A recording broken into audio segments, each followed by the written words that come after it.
Sí, ok, perfecto. Bueno, Padre, en el nombre de Cristo, nuevamente estamos aquí reunidos, Señor, por causa tuya, porque nosotros queremos crecer en ti, queremos siempre, Señor, desarrollarnos, poder avanzar siempre contigo y ese es el propósito y el motivo de estos discipulados en estas reuniones, Señor, que podamos crecer, que podamos desarrollarnos, que podamos avanzar en tu palabra, en el conocimiento, Señor, pero no para que nos envanezcamos en él, sino para poder ser mejores hijos maduros, prepararnos para abundar en ti y para poder estar de pie delante de ti, Señor. Gracias en el nombre de Cristo, gracias porque tú permites que podamos reunirnos, gracias porque tú permites que podamos desarrollarnos en el discipulado, gracias porque tú nos has bendecido, Señor, desarrollando este ministerio. Así que te agradecemos, Señor, porque estás aquí con nosotros y te damos gracias por tu presencia siempre en nuestras vidas y que nos ayudas a salir adelante. En el nombre de Cristo Jesús, ayúdanos a desarrollar siempre estas reuniones y a poder tener la convicción, el privilegio del desarrollo de las mismas. En el nombre de Cristo, gracias, Señor. Amén, amén y amén. Bueno, le damos la bienvenida a los hermanos ahí también a través del Zoom y qué bueno que estamos aquí juntos, reunidos, ¿verdad? Bueno, quiero que me acompañe, vamos a entrar rápidamente. No sé si hoy como que venimos muy platicones, pero sí, ¿verdad? Sí, ¿verdad? Faltó reunión ayer, ¿verdad? Que a muchos de ustedes no los vi ayer ahí o andaban en sus otros equipos ahí de servicio, ¿no?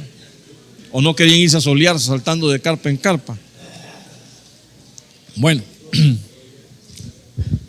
quiero que me acompañe rápidamente para no atrasarnos mucho con esto en el Salmo 91:14. Dice ahí la palabra, Salmo 91:14 dice: porque en mí ha puesto su amor, o porque en mí ha puesto su amor, yo lo libraré, lo pondré en alto por cuanto ha conocido mi nombre. Fíjese que hablando un poquito, como estamos en esta primera enseñanza, estamos hablando un poquito acerca de lo que es escatología. Y cuando dice el salmista que está aquí narrando, dice: en mí has puesto tu amor, lo pondré en alto. Bueno, yo lo libraré, dice, y lo pondré en alto. Entonces creo que todos ya sabemos que estamos esperando el evento climático que se acerca para la iglesia. Bueno, usted ya sabe cuál puede ser, ¿verdad? ¿Cuál? No, pues sí, todos dicen amén, que sí, pero no. Pues el arrebatamiento, claro. Es que lo siento como inseguro con lo que está diciendo. Por supuesto que eso es lo que todos estamos esperando, el arrebatamiento, ¿o no? Claro, todos queremos ser alzados, todos queremos ser levantados. Porque el Señor, hay una promesa de que el Señor dijo que va a venir por su iglesia, y esa es la promesa en la que todos estamos fincados. Que por cierto, ahorita en la tarde, en lo que revisaba las notas, vi un artículo que decía el engaño de las iglesias, y hablaba acerca del arrebatamiento. O sea que hay unos que todavía están incrédulos, que no solo es que no creen, sino que se burlan de que las iglesias, de que nosotros los creyentes dicen que cómo es posible que creamos en ficción. Pero bueno, no nos vamos a meter en la pelea de lo que ellos dicen y creen. Pero el punto es que nosotros ya sabemos que el Señor Jesucristo va a venir, que el Señor va a regresar y que hay un segundo regreso de Él. Claro, hay dos partes para ello: primero, el arrebatamiento por la iglesia, y segundo, cuando Él viene con su iglesia ya a presentarse delante de todos, a donde dice ahí que todo ojo le va a ver, ¿verdad? Pero al principio solo es para cada uno de nosotros. Entonces ahora, esta es una doctrina, quiero enseñarle algo, que esta es una doctrina, porque muchos dicen que es una doctrina neotestamentaria, pero no, también es veterotestamentaria, es decir, es una doctrina que se enseñaba aún en el Antiguo Testamento. Por supuesto, en el Antiguo Testamento pudimos ver acerca de lo que era el arrebatamiento, o se deja ver lo que es acerca del arrebatamiento, pero la revelación de lo que es el verdadero objetivo de lo que es el rapto, el arrebatamiento de la iglesia, la revelación ya vino en el Nuevo Testamento. Bueno, le enseñó el Señor Jesucristo, le enseñó Pablo, le enseñó Pedro, le enseñó Juan. Todos los discípulos del Señor al final entendieron de que ahí estaba la promesa de que el Señor iba a volver. Por eso quiero que hablemos un poquito acerca del arrebatamiento de lo que se enseña en el Antiguo Testamento. Recordemos algo muy particular, y es que como es una doctrina para la iglesia, aquellos no lo entendían. Sin embargo, ocurría, y ya lo vamos a ver. Por ejemplo, en el Salmo, en este mismo Salmo que acabamos de leer, en la versión Dios habla hoy, dice: yo lo pondré a salvo, fuera del alcance de todos, porque Él me ama y me conoce. Entonces, bueno, básicamente, claro, es una interpretación, ¿verdad? No estoy diciendo de que ahí está hablando de que ahí hay un arrebatamiento, pero lo que estoy tratando de ilustrar es que en el Antiguo Testamento se hablan ciertas cosas que pueden tipificar el arrebatamiento de la iglesia, que como en ese entonces no se conocía ese concepto, así como no se conocía la resurrección, entendían de que un muerto podía resucitar, porque bien, ustedes se recordarán que a una banda de asaltantes agarraron a un joven, lo mataron, lo tiraron, y el hombre rodó y fue a caer a la tumba donde estaban los huesos de Eliseo. ¿Y qué pasó con él? Claro, revivió. Entonces entendían que un muerto podía volver a la vida, pero no vida eterna, porque no entendían cuál era el concepto. No entendían que el concepto de vida eterna era una vida de que te resucitan, te transforman el cuerpo, y ese cuerpo nuevo que ahora te dan es eternamente. Ese concepto, aunque existía en el Antiguo Testamento, no estaba todavía revelado. Vino a ser una revelación del Nuevo Testamento. Pero si yo le pregunto, deme un ejemplo de arrebatamiento en el Antiguo Testamento, ¿qué me contestaría? Elías y Enoc. Claro, son los dos ejemplos claros que tenemos. Dice la Biblia que Enoc caminó con Dios y que se desapareció. Dios se lo llevó. Elías no solo fue que lo tomaron, sino que su discípulo Eliseo pudo ver cuando él se fue.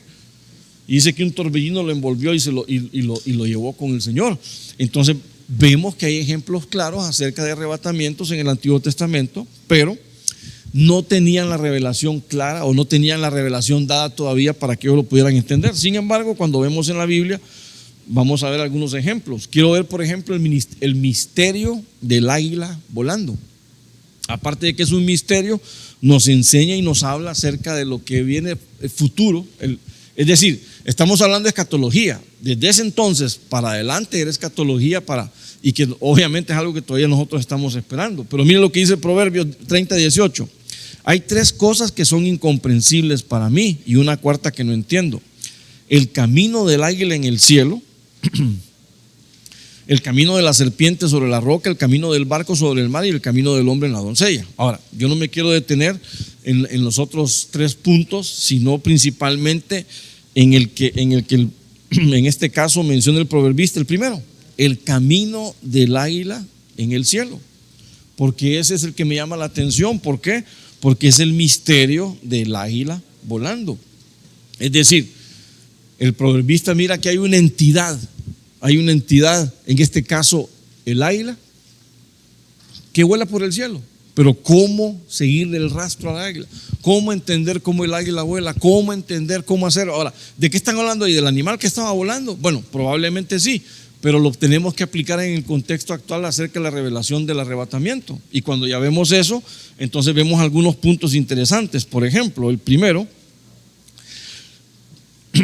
el águila vuela, ¿qué? Alto. Para nadie es un secreto que las águilas vuelan a las alturas, ¿o no? Ahora, ¿qué quiere decir eso? Que el águila no tiene huella en la tierra. El águila es un animal para estar siempre en las alturas. ¿Quién puede hacer un ejemplo de un águila ya como hombre en la Biblia? En el Antiguo Testamento siempre, basándonos en el Antiguo Testamento. Samuel, ¿por qué? Porque siempre estuvo en las alturas. Siempre, dice que vivía en Ramá, y esa es altura. Él estaba siempre en las alturas. Entonces ahí vemos un águila. Ahí vemos un hombre que se comportaba como águila, que quería estar en las alturas, que no tenía un rastro en la tierra. Y eso es lo que le va a ocurrir a la iglesia. Cuando la iglesia sea arrebatada, ya no va a dejar ningún rastro en la tierra. Es más, desde ahorita, por eso dice la escritura: puesto los ojos en Jesús. Puesto los ojos en Jesús. ¿Y ahora dónde está Cristo ahorita? Cristo está en el cielo. Nuestros ojos tienen que estar en el cielo. Allá tiene que estar fincada. Claro, vamos a andar caminando sobre la tierra, pero como que ya queremos empezar a querer volar. Entonces, bueno, Pablo cuando dice de que vamos a ser arrebatados, dice que vamos a ser unidos con el Señor y que no va a haber rastro en la tierra de ese arrebatamiento. ¿Por qué? Porque ese es un vuelo que lo hacemos hacia las alturas. Ahora, también este es el punto B, elevación sobrenatural. No que las águilas se eleven sobrenaturalmente, no me refiero a eso. Pero las águilas tienen un don, y es el don de ¿por qué cree que vuela alto? Sin cansarse. Porque las águilas solo extienden sus alas y se dejan llevar por las corrientes de aire. Y a mayor altura, mayor corriente. Entonces el águila va volando, va ascendiendo, sin siquiera esforzarse en hacerlo. ¿Qué estoy tratando de ilustrar? ¿Qué estoy tratando de decir? Que el águila vuela sobrenaturalmente, en un sentido. La iglesia va a volar sobrenaturalmente. Es decir, vamos a ser levantados no por nuestra propia fuerza, no por nuestro propio intelecto, nuestra propia sabiduría, simplemente por lo que tú crees y aceptas del Señor, y porque estás creído que vas a ser levantado de la tierra. Entonces, espiritualmente hablando, ¿por qué vamos a volar alto? ¿Por qué vamos a tener un vuelo sobrenatural? Porque es por medio del Espíritu Santo que vamos a ser levantados. Y esto ya no depende de nosotros, sino del Señor.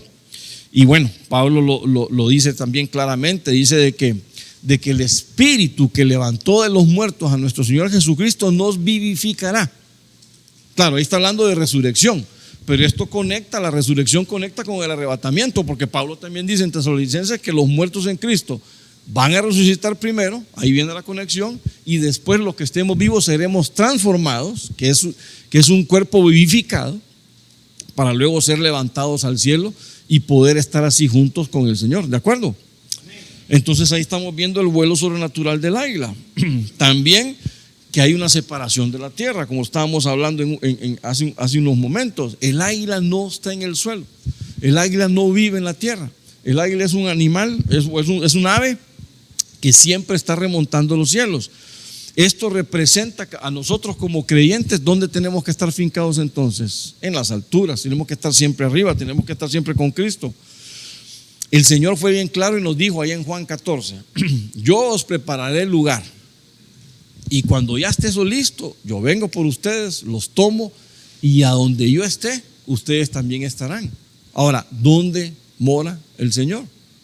¿Dónde está el Señor? ¿Dónde vio Esteban al Señor cuando Esteban testificó? Pues estaba en el trono de Dios, a la diestra del Padre. Entonces ahí es donde nosotros también tenemos que morar, y nosotros tenemos que irnos también con el Señor, y ahí es donde vamos a estar siempre con el Señor. Y finalmente, pues ese es el misterio del arrebatamiento, lo que estamos hablando. Así como el camino del águila es indetectable, así como el camino del águila no lo podemos rastrear, de la misma manera para los enemigos, para la gente del mundo, no van a poder rastrear ni poder entender qué es lo que ocurre con la iglesia. Por eso es que no es de extrañar que vengan esos comentarios como lo que escribe la gente ahí. Hay un montón de cristianos creyentes que creen en la ficción de un arrebatamiento. Eso es lo que a veces uno escucha ahí en los comentarios, o la gente que escribe. Pero obviamente ellos no están entendiendo la palabra del Señor, ni están entendiendo el misterio del Señor, ni están entendiendo tampoco las promesas que el Señor ha dado a su iglesia. Y mucho menos entienden los milagros que el Señor ha hecho. Sí.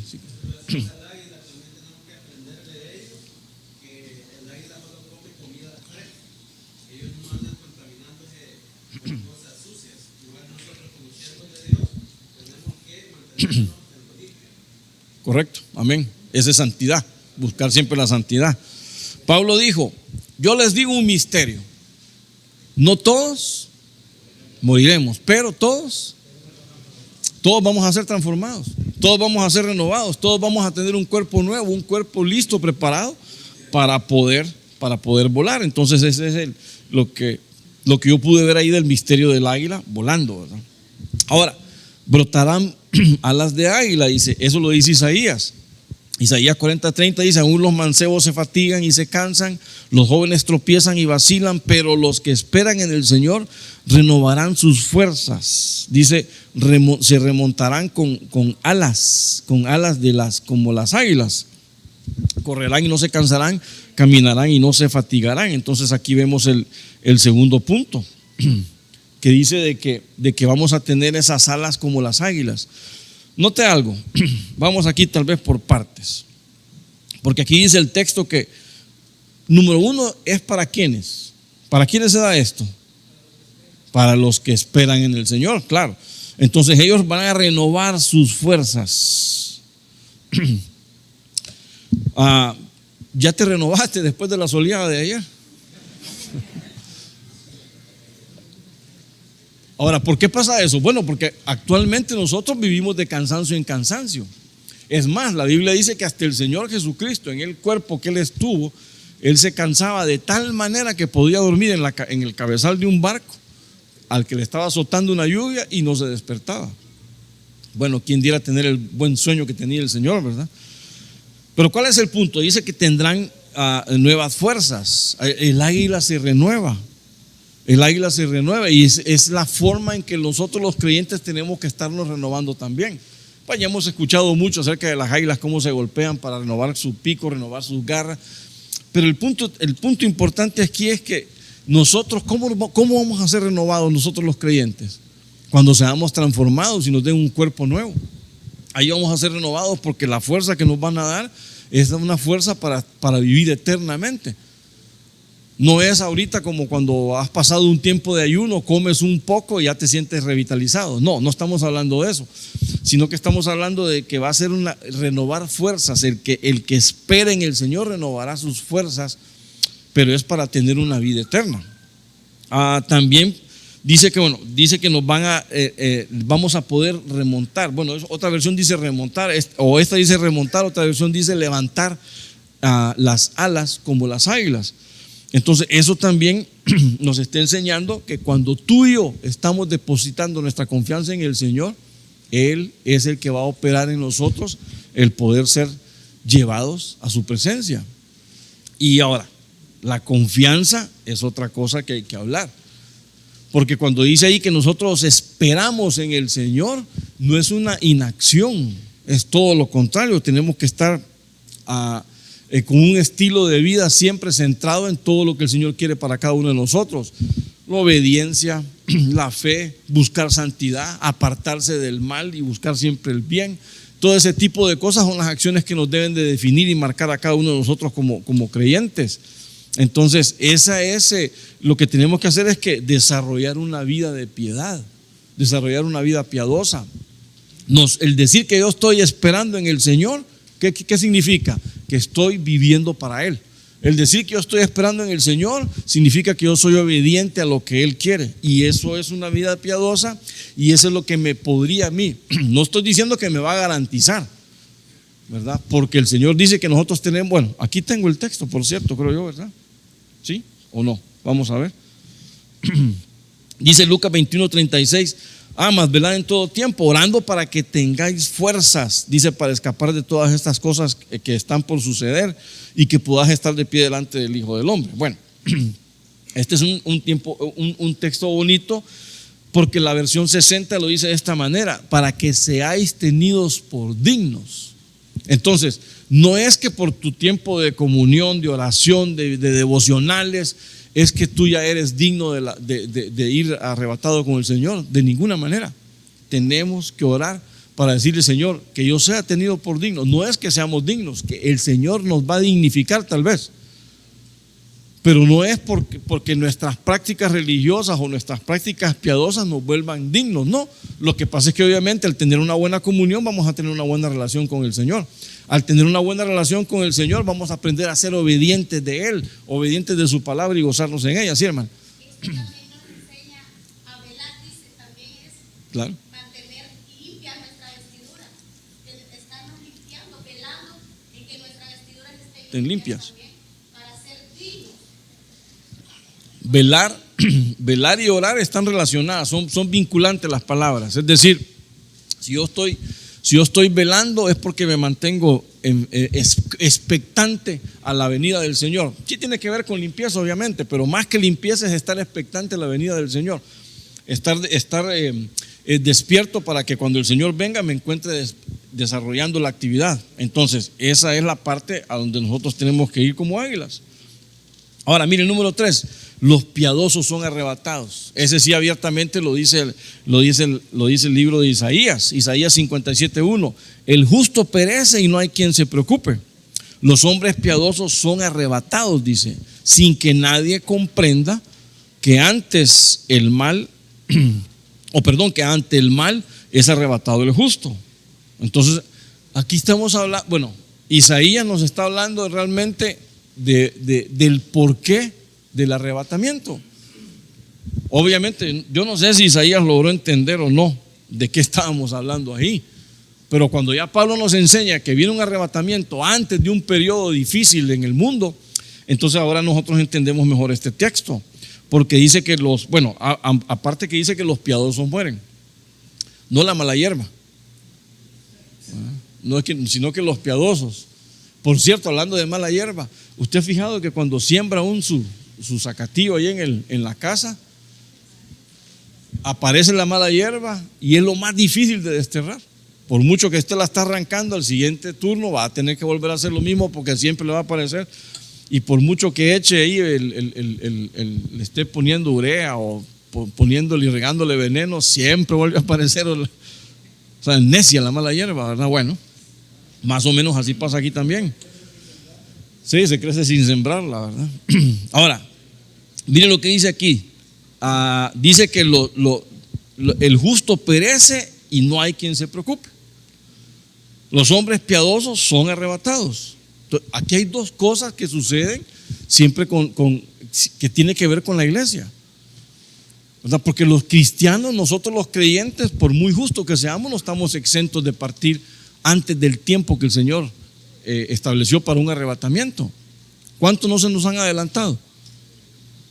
Tal vez familiares o en el tiempo de la pandemia, ¿cuántos no se nos han adelantado? Pero eso no, los cristianos no estamos exentos de irnos antes. Ahora, dice que los hombres piadosos son arrebatados. La palabra utilizada aquí obviamente se refiere un poquito a muerte, pero más tiene que ver con el sentido de reunión. Mira, bueno, se la muestro acá yo. En la palabra arrebatados, la palabra hebrea es esa akaf, dice que es reunir, recibir. Aparte también es remover, reunir en, llevarse, remover, retirar o ser reunido con los padres de uno. Por supuesto, usted sabe que en el Antiguo Testamento cuando le decían te voy a reunir con tus padres, ¿qué le estaban anunciando?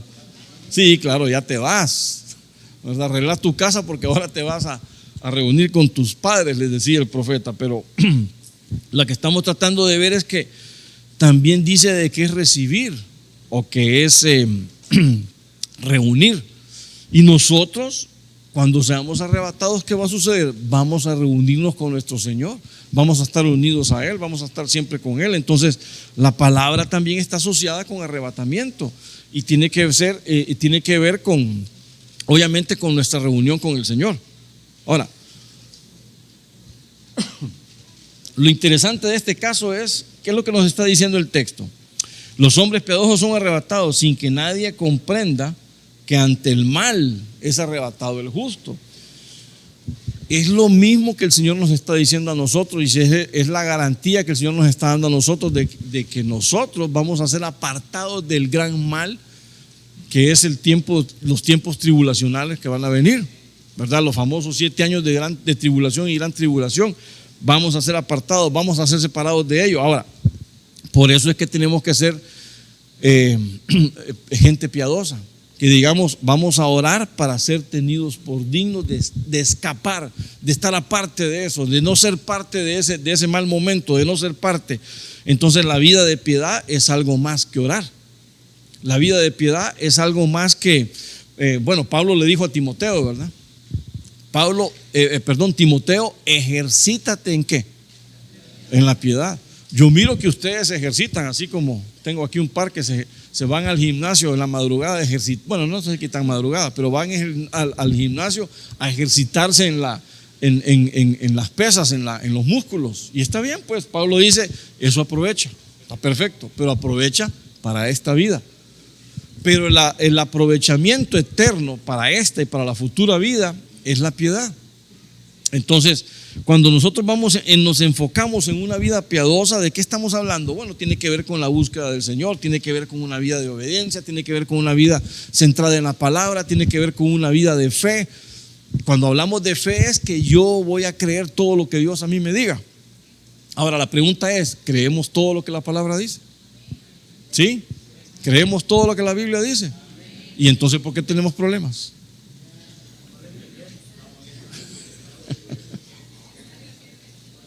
No lo estoy molestando ni a estruco.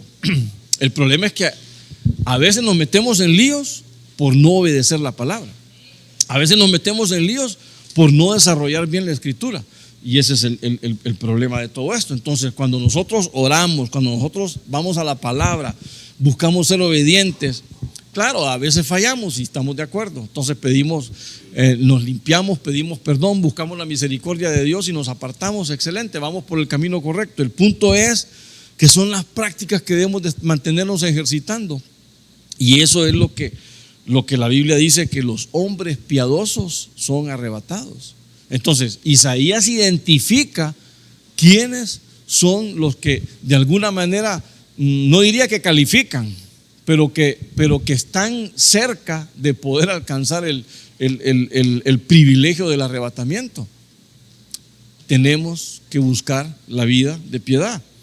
Y claro, ahí dice, no hay quien entienda. Cuando el hombre piadoso es arrebatado, porque claro, lo está enfocando en como que si fuese una muerte, desapareció, ya no está, no hay quien entienda. Cuando se fue, seguramente cuando se fue, nadie entendió por qué no se desapareció. Nadie entendió por qué Elías se lo llevaron. Bueno, incluso Eliseo estaba triste porque su señor se iba, pero no entendía cuál era el propósito de que lo quitaban. Para ellos era un castigo que lo llevaran de aquí, pero para ti y para mí eso va a ser un privilegio, porque ahora entendemos que nos están guardando del mal momento de vida que viene para la humanidad. Entonces, bueno, el Señor Jesucristo fue bien claro. ¿En qué momento dice que va a venir el arrebatamiento de la iglesia? Dice que hay señales, como los días de Lot o como los días de Noé. Cada quien vivía como quería, cada quien hacía lo que quería, y eso es lo que puede suceder y lo que está sucediendo actualmente. Entonces, cuando venga el arrebatamiento va a suceder lo mismo. No hay quien entienda, nadie va a poder explicar qué es lo que ocurrió, a menos que entienda las escrituras. Nadie va a poder explicar qué es lo que va a ocurrir con el arrebatamiento, a menos que entienda lo que el Señor quiere, lo que el Señor está haciendo con su iglesia. Por eso es que dice que delante de la aflicción es quitado el justo. Entonces, note lo que dice Apocalipsis 3:10, porque has guardado la palabra de mi perseverancia, yo también te guardaré de la hora de la prueba, esa hora que está por venir sobre todo el mundo para probar a los que habitan en la tierra. Entonces, ¿por qué el arrebato? ¿Por qué el arrebatamiento? ¿Qué nos dice Isaías acerca del arrebatamiento? Número uno, porque somos piadosos, porque estamos viviendo en la piedad y que nos están apartando de la hora de la prueba que viene sobre el mundo. Esa es la razón. Por eso, qué interesante que Isaías ya lo decía, pero no sé si él lo entendía, como ahora con la revelación que Pablo y los demás apóstoles o el Señor Jesucristo enseñó, pues ahora lo entendemos claramente, ¿verdad? Bueno, otro punto más, la mujer que sube del desierto. Es otra forma de ver cómo vemos el arrebatamiento en el Antiguo Testamento. Dice Cantares 5:8. Cantares 8:5 dice: ¿quién es esta que sube del desierto recostada sobre su amado? Debajo del manzano te desperté. Allí tu madre tuvo dolores de parto por ti. Allí tuvo dolores de parto y te dio a luz. Entonces, note algo, este pasaje realmente se centra en un diálogo entre la esposa y el esposo que viene por su amada. Y bueno, ya sabemos que hacer la figura. Bueno, originalmente, ¿de quién estábamos hablando ahí en ese texto? Salomón y la Sulamita, ¿verdad? Esa era lo que estaba escribiendo el Salomón para su amada, y esa es la respuesta de la amada, la Sulamita, para el rey Salomón. Pero en el entorno profético entendemos que es la figura de Salomón, del rey, como el Señor Jesucristo, y la Sulamita como la iglesia, como la esposa del Cordero. Entonces ahí vemos entonces cómo la imagen profética se está dando acerca de que la iglesia va a ser llevada ¿por quién? Por su Señor, por el esposo. Entonces, ¿quién es esta que sube del desierto? Ahí está la conexión con el arrebatamiento. Pablo dice algo similar en Efesios capítulo 5, pero Pablo dice, qué tremendo esto, dice Pablo, ¿cómo es que un hombre se separa de padre y madre y se une a su mujer y los dos son una sola carne? ¿Se acuerdan de ese texto? Pero ¿qué dice Pablo después? Yo no estoy diciendo esto en relación a nosotros los hombres y las mujeres. Lo estoy diciendo en relación a Cristo con la iglesia. El misterio del matrimonio para Pablo no era del hombre con la mujer, sino de Cristo con la iglesia. Pablo estaba tratando de entender cómo Cristo como hombre venía a desposar a la iglesia. Y entonces él entra en esa cuestión y es lo que prácticamente aquí nos está diciendo en este texto de Cantares. Dice que la mujer, ¿quién es esta que sube del desierto recostada sobre su amado?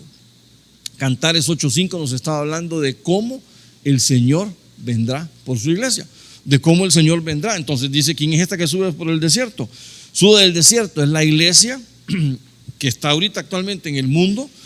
¿Y qué mundo es? Pues es un mundo de desierto, de pruebas, de dificultades que en el momento en que estamos viviéndolas aquí, ¿para qué es? Para pulirnos, para que entendamos, para que avancemos, para que maduremos, para que confiemos en el Señor siempre, para que nuestra fe sea verdaderamente probada. Y es la manera en que nosotros vamos a poder entender o saber que estamos listos. Una fe probada es una fe que se puede o que nosotros podemos confiar. Bueno, ya lo hemos preguntado antes, ¿verdad? Un avión que acaba de salir, que nunca ha volado, ¿se montaría usted para dar su vuelo inaugural? ¿Verdad que lo pone en duda? Bueno, de la misma manera Dios pone en duda la fe que nosotros profesamos tener si esa fe nunca ha sido evaluada, nunca ha sido probada. Necesitamos entonces entender esa parte. Dice que viene recostada sobre su amado. La iglesia, como ya vimos, no sube con sus propias fuerzas. La iglesia sube por el que es llevada por medio del Señor Jesucristo. Y entonces es un bonito retrato, una bonita imagen de entender el arrebatamiento. El Señor nos dice, hey, suban acá, ya estuve yo aquí, suban ustedes ahora. Y entonces somos llevados ahí a la presencia del Señor. Y ahí es donde vamos a entrar, como ya lo hemos visto antes, a las famosas bodas del Cordero. Y mientras aquí estén en guerras, por esos 7 años ahí de tribulación y gran tribulación, nosotros estamos celebrando las bodas allá con el Cordero. Y esa es la parte que nos toca a nosotros. Nosotros de fiesta y aquí matándose todo el mundo, ¿verdad? Bueno, pero esto así es. Entonces dice, debajo del manzano te desperté. ¿Qué significa el manzano? Normalmente es provisión y deleite. Normalmente, provisión y deleite. Entonces, es una representación, podríamos decir, de la provisión que Cristo da a la iglesia, del beneplácito que Cristo tiene en su esposa, en su iglesia. Entonces la despierta espiritualmente. ¿Para qué? Bueno, por medio de la salvación, por supuesto. Y la prepara, la va preparando, la va equipando. De ahí vienen los dones, el equipamiento. ¿Para qué? Para poder ir a su encuentro con Él. ¿Usted sabe que tiene dones? Todos tenemos por lo menos un don, por lo menos. Con tal no ser el de estorbo, no hay problema. Cualquiera, ¿verdad? Pero por lo menos tiene que tener un don. Ahora, usted y yo, ¿qué don tenemos que tener? A mí no me venga a decir, tengo el don profético, hermano. Tengo el don de evangelista. No, está bien, bueno, si los tiene, que bueno, desarróllelos. Pero así está quien discipulado, tiene que tener el don que dijiste, de la enseñanza, claro. Por lo menos, ¿verdad? Tenemos que saber enseñar, o por lo menos hacer el intento, aunque no nos entiendan, ahí poco a poco algo vamos a ir haciendo. Pero tenemos que ir enseñando. Ahora, ¿para qué es ese don? ¿Para qué se lo dieron? Para que usted transmita su experiencia de vida a los demás que vienen atrás de nosotros también. De eso se trata esto. Entonces, el manzano es una provisión que debe de ser un deleite. ¿Qué significa eso, hermano? Se amarga la vida a usted cuando le toca ir a un discipulado. Ay, hoy toca discipulado, Dios. Ay, toca ir otra vez allá a la reunión del lunes. Y después el sábado, el jueves o el día que le toque tenemos que ir al discipulado. O sea, si eso es una carga, obviamente no es un manzano, porque eso debe ser un deleite para usted. Aparte porque es una provisión que el Señor nos ha dado para que nosotros la podamos desarrollar. Entonces dice, ahí está tu madre que tuvo dolores de parto. Ahora, cuando hablamos de dolores de parto, ¿qué se le ocurre a usted? ¿Perdón? Sí, claro, bueno, claro, habla de la tierra. Cuando hablamos de dolores de parto, estamos hablando exactamente de los eventos tribulacionarios. Dice Mateo 24:7, porque se levantará nación contra nación, reino contra reino, y en diferentes lugares habrá hambre y terremotos. Pero todo esto es solo ¿qué? Comienzo de dolores. Entonces, cuando estamos hablando de los dolores de parto allá en Cantares, ¿qué es lo que nos está anunciando? Los dolores que vienen o que se están mostrando, que se están dejando vislumbrando, están dejando ver que hay un evento que viene. Y ese es el retorno de nuestro Señor Jesucristo, pero el retorno por su iglesia. No es porque Él ya viene aquí al mundo, no, que retorna por su iglesia. Y en Romanos también 8:22 dice que sabemos que la creación entera gime, dice, y sufre dolores de parto hasta ahora. Dolores de parto, ¿por qué sufre la creación? Por la manifestación de los hijos de Dios, por la manifestación suya y mía, por esa manifestación nuestra, la tierra y toda la creación está gimiendo con dolores de parto, dice, porque cuando tú y yo nos manifestemos realmente lo que somos, los hijos de Dios, entonces nosotros es que hemos sido escalonados, hemos avanzado. Y si tú y yo avanzamos, quiere decir que la creación también va a avanzar. La creación también va a progresar, porque hoy por hoy todo está bajo maldición, ¿o no? Maldita será la tierra por causa tuya, dijo el Señor a Adán. ¿Verdad? Porque viene desde Génesis esa maldición. Entonces, ¿por qué la creación gime entonces? Para que aparezcamos usted y yo con el traje, no de Superman, sino que con el traje transparente, blanco, iluminado de salvación y de sanación, de santidad. Entonces, cuando nosotros nos manifestemos, ¿qué va a pasar entonces? Es que ya somos glorificados. Y cuando tú y yo subamos a la glorificación, entonces la creación también va a subir.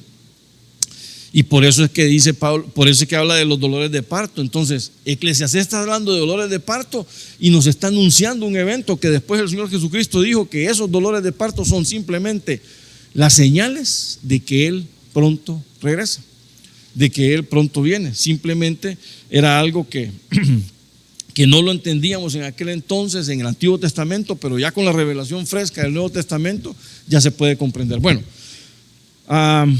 habían otros textos más, pero ya por razones de tiempo lo vamos a dejar hasta ahí porque arranqué tarde ahí por estar peleando con esa computadora. Pero yo lo que quería es mostrarles que en toda la Biblia se habla acerca del arrebatamiento, que es un evento que siempre ha estado ahí, que claro, sin la revelación del Nuevo Testamento no podemos entenderlo, pero en el Antiguo Testamento ¿se acuerda cómo eran las fotografías antes, verdad? Con los rollos de película.